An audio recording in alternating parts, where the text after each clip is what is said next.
Um, During your recovery for your leg, did you have a whole bunch? You mentioned a little bit, a whole bunch of exercises, routines. Did people help you out? A lot of like therapists and things like that. Yeah, when I got out, when I had the leg amputated and I got transferred from Jefferson to a rehab hospital, I had to go through OT, occupational therapy, and PT, physical therapy, every day for 2 hours, 7 days a week.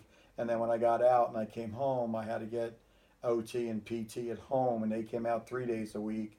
And I had to go through certain exercises every day. I had to do certain leg things and exercises with my legs, and my PT guy at home made me do this routine around the house every day, and then when I finally got done with PT and OT at home, I had to go do outpatient therapy at Bryn Mawr Rehab Hospital, which is one of the better rehab hospitals, along with Moss and a couple other places. But I went there 3 days a week for 2 hours, and I had to go through working on stepping up and stepping down, stepping up on curbs, stepping down, learn how to walk up and down stairs again. I had to learn to get my balance. I had to walk around cones and hold things. I had to stand on boards that had like med balls underneath, and I had to constantly work my balance, and it forced me to work my core and use my core muscles and build up my leg strength. I had to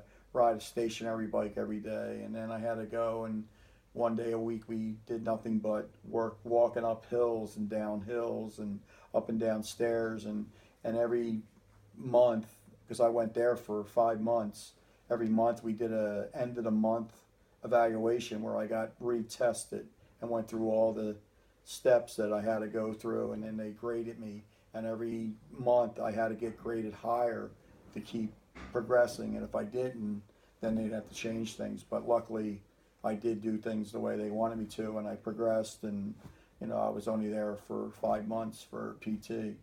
And then the other thing too, with having my right leg amputated, I wasn't able to drive, so I had to learn how to drive again with hand controls, where they put a plate over the gas and the brake pedal, and it's basically a lever or a hand control, and you pull up for the acceleration or the gas and push down for the gas, and you have a thing that's on the steering wheel. It's called a suicide knob, and you have to be able to steer the wheel all the way around, and it's almost I said it's like driving like a video game.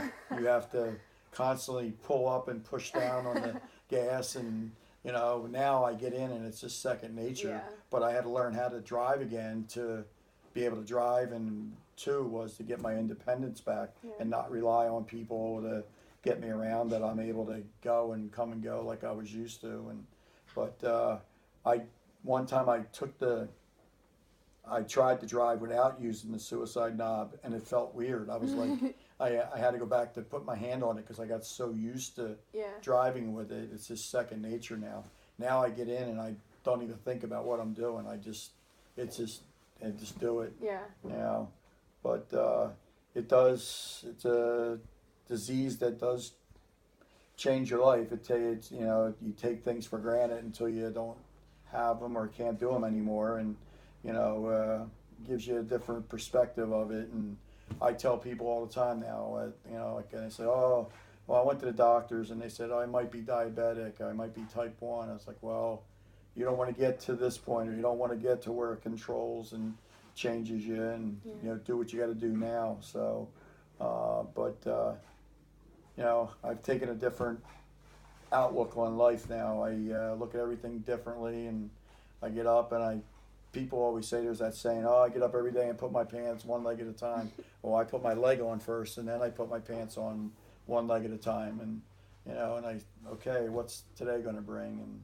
And but it was a long road. It was, you know, 2 years of doctors and rehab, and you know, um, but while I was in that coma, before I got moved to Jefferson, the doctors at the hospital I was at basically were giving me 24 hours. They were saying that, my friends and family should start planning my funeral. That's how close you know, and then luckily I had friends that got me moved, and Jefferson doctors pretty much, you know, saved my life, and you know, but you go through some highs and lows. It Yeah. took my friends coming in my room and shutting the room door and chewing me out and reaming me out and getting all over me about getting back on my feet and working, and because it's just devastating. You know, you just think, oh my God, my life's changed so much. But